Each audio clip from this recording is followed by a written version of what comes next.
दलाई लामा की यह कहानी उन्हीं के शब्दों में बयान करने की कोशिश यहाँ की जा रही है। इस कोशिश के लिए जिन जिन स्रोतों का सहारा लिया गया है उन सब के प्रति अनुग्रह भाव प्रकट करते हुए इस श्रृंखला की शुरुआत करता हूँ। अध्याय 1, निर्वासन से दलाई लामा बनने की कहानी। मैं 31 मार्च 1959 को तिब्बत से भागा। तब से आज तक निर्वासित के रूप में भारत में रह रहा हूँ। सन 1949-50 के दौरान पीपल रिपब्लिक ऑफ चाइना ने मेरे देश पर आक्रमण करने के लिए सेना भेजी। लगभग 1 दशक तक मैं अपने देशवासियों का राजनीतिक तथा धार्मिक नेता रहा और कोशिश करता रहा कि दोनों देशों के बीच फिर से शांतिपूर्ण संबंध स्थापित हो जाए, लेकिन यह असंभव सिद्ध हुआ।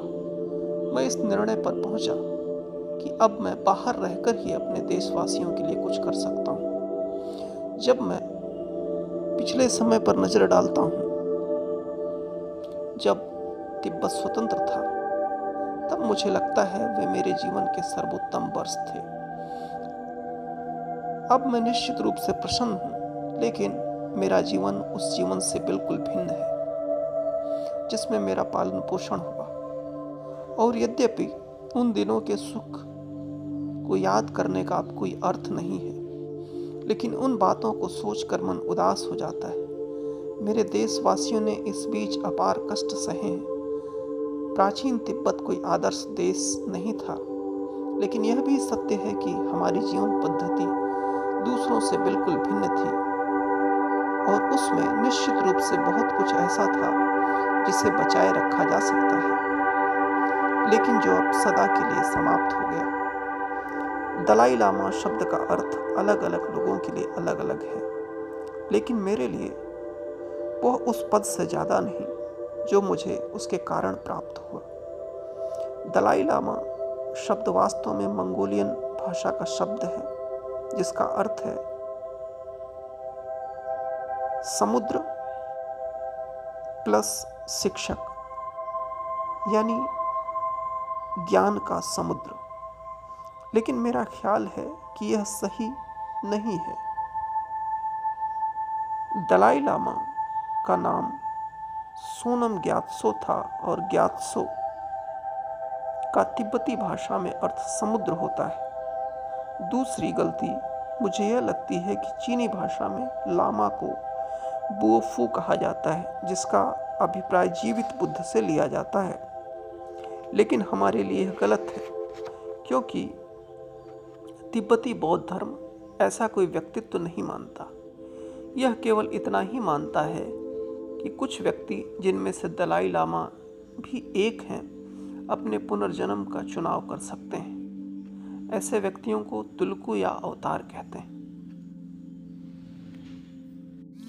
यह सही है कि जब तक मैं तिब्बत में रहा, दलाई लामा होने का बहुत ज़्यादा महत्व था। एक बात तो यही थी कि मैं अधिकांश जनता के कष्टमय जीवन से मुक्त था। मैं जहाँ भी जाता, मेरे साथ नौकरों का झुंड चलता था। मेरे इर्द गिर्द कीमती वस्त्र पहने मंत्री और उच्चाधिकारी होते थे, जिनका चुनाव देश के सर्वोपरि धनी मानी परिवारों द्वारा किया जाता था। मेरे दैनंदिन जीवन के साथी उच्च श्रेणी के विद्वान और पहुंचे हुए साधक होते थे। दलाई लामा का पोटला 1000 कमरों का सर्दियों के लिए विशेष रूप से निर्मित विशाल महल, और जब कभी मैं उससे बाहर कदम रखता, सैकड़ों सजे धजे लोग जुलूस के रूप में मेरे आगे पीछे चलते थे। इस जुलूस में सबसे आगे व्यक्ति जीवन चक्र को प्रदर्शित करने वाला एक प्रतीक चिन्ह लेकर चलता था, जिसे नगापा कहते थे। उसके पीछे तातारा कहे जाने वाले शानदार घुड़सवारों की पंक्तियां चलती थी, जो पारंपरिक विशेष वस्त्र पहने हुए होते थे और जिनके हाथों में ध्वज होते थे। इनके पीछे अनेक व्यक्ति पिंजड़ों में रखे मेरे प्रिय पक्षी तथा मेरे उपयोग की अनेक वस्तुएं लेकर चलते थे, जो सुनहरी सिल्क की चादरों से ढके होते थे। इनके पीछे दलाई लामा के अपने मठ नामग्याल से आए अनेक भिक्षु होते थे। प्रत्येक के हाथों में ध्वज होता था, जिनमें धर्म वाक्य लिखे होते। इनके पीछे घोड़ों पर सवार गायकों की कतार चलती थी। इसके बाद भिक्षु राज्याधिकारियों के 2 दल होते थे।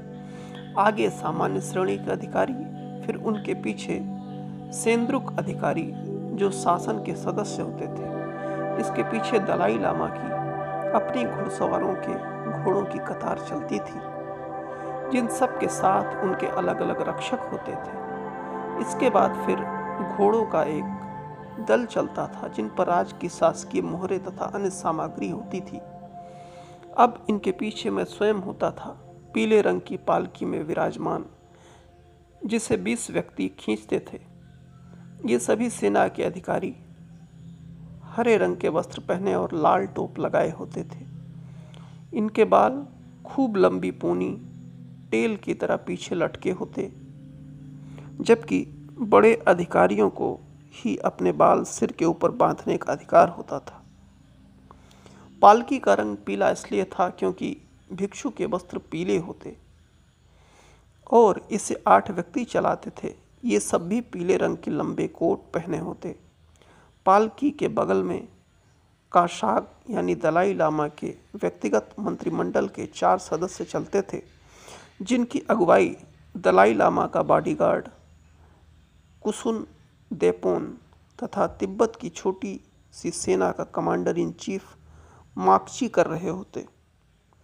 ये दोनों सैल्यूट की कड़ी मुद्रा में अपनी तलवारें ताने मार्च करते थे। इनकी वर्दी में नीले रंग के पजामे तथा सुनहरी पट्टी से मढ़े कोट और सिर पर झब्बेदार टोपियां होती थी। इस मुख्य दल को घेर कर मठ की पुलिस का सिंघा दस्ता चलता था। 6 फीट से ज़्यादा लंबे ये सब लोग काफ़ी भयानक दिखते थे और गुदगुदे वस्त्र पहनकर जरा ज़्यादा ही प्रभावशाली लगते थे। इन सब के हाथों में लंबे चाबुक होते थे, जिनका प्रयोग करने की उन्हें स्वतंत्रता प्राप्त थी। मेरी पालकी के पीछे मेरे वरिष्ठ तथा कनिष्ठ दोनों शिक्षक चलते। मेरे वयस्क होने से पहले वरिष्ठ शिक्षक तिब्बत के रीजेंट रहे थे। इनके पीछे मेरे माता पिता तथा परिवार के अन्य लोग चलते थे। इनके पीछे सामान्य तथा जनता के अधिकारियों की पंक्ति चलती थी, जो सब अपने अपने पदों की वरीयता के अनुसार आगे पीछे नियत होते। मैं जब कभी बाहर निकलता, ल्हासा नगर की सारी जनता मेरे दर्शन के लिए निकल पड़ती थी। चारों ओर एकदम शांति छाई हुई होती और लोग जमीन पर लेट लेट कर आंसू भरकर मेरा दर्शन करते।